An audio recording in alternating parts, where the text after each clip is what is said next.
Hello guys, for today's video is mag-i-experiment ako ng luto dahil wala akong maisip na lulutuin kundi ito lang, dahil ito lang yung nakita kong stock dito sa bahay at napapagod na ako sa kaisip kung anong uulamin. Pero mas okay na din yung mapagod ka sa kaisip kung ano ang uulamin kaysa naman wala kang pambili. At ito na nga guys, ang mga ingredients natin ay ang butter, bawang, sibuyas, bell pepper, at di mawala yung itlog. Tapos bell pepper, ayan yung hiwa ko ng bell pepper pa square, tomato sauce at pineapple juice. At ito na nga yung chicken breast, ganito yung hiwa ko din pa square. Lagyan lang natin ng kunting paminta at lagyan natin ng kunting asin. Ay hindi, bakit sinasabi kong natin, ako lang naman yung nagluluto dito. At lalamasin ko pala siya at nang ma-absorb naman yung nilagay ko dyan. And then ito din yung tofu or tokwa, ayan, ilulutuin ko, napiprito ko siya. Habang napiprito ako, nagbatil ako ng itlog dyan para sa chicken breast.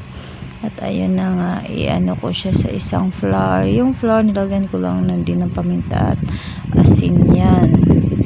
At yun na nga, habang nagluluto ako dyan ng habang yan na nga, nilagay ko na yung chicken breast.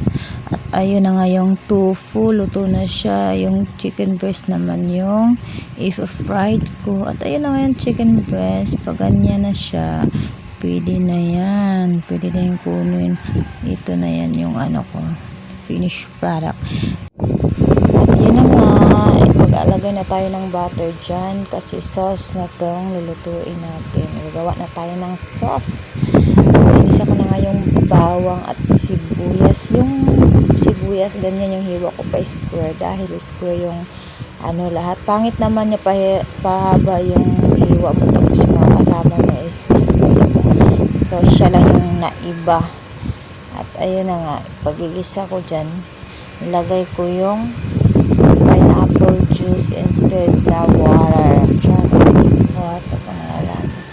Instead na tubig yung ilalagay ko, pineapple juice ang nilalagay ko. Dapat yung pineapple iniinom ko kasi pinili lang yung juice, sawa ko yun sa akin kasi yun nga, palagi akong lamon ng lamon, kailangan ko daw magtunawan.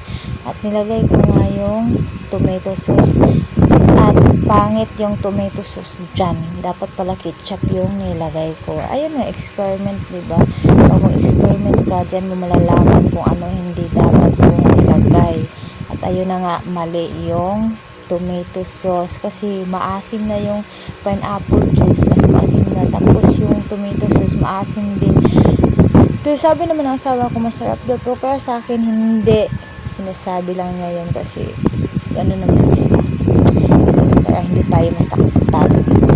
Nilagyan ko nga siya ng bell pepper, ang lechugas. Nilagyan ko siya ng paminta, pero guys, pangit yung tomato sauce, dapat ketchup. Ngayon alam ko na ilalagay ko ketchup, hindi tomato sauce kasi may pineapple juice na siya. At nilagay ko na nga yung bell pepper, yun, totoong bell pepper na hindi paminta. Titimplahan ko na siya dyan, lagyan ko siya ng dyan, kunting asin, yung hindi yung rock salt kasi matagal matunaw. Lagyan ko na siya ng tawag mo, nakalimutan ko, lutang ako, ano sasabihin ko.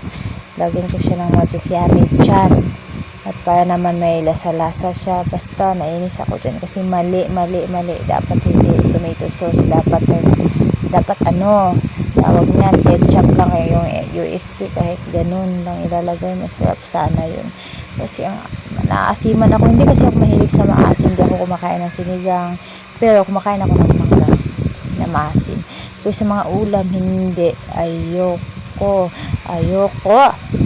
At ayan na nga, minix ko na siya dyan, yung sauce. Alam mo, masarap naman talaga siya, sabi ng asawa ko. Iwan ko talaga kung nagsasabi ng totoo yung asawa ko, din ako naniniwala kasi nangaling kasi baka sa maasim siya, I don't like it.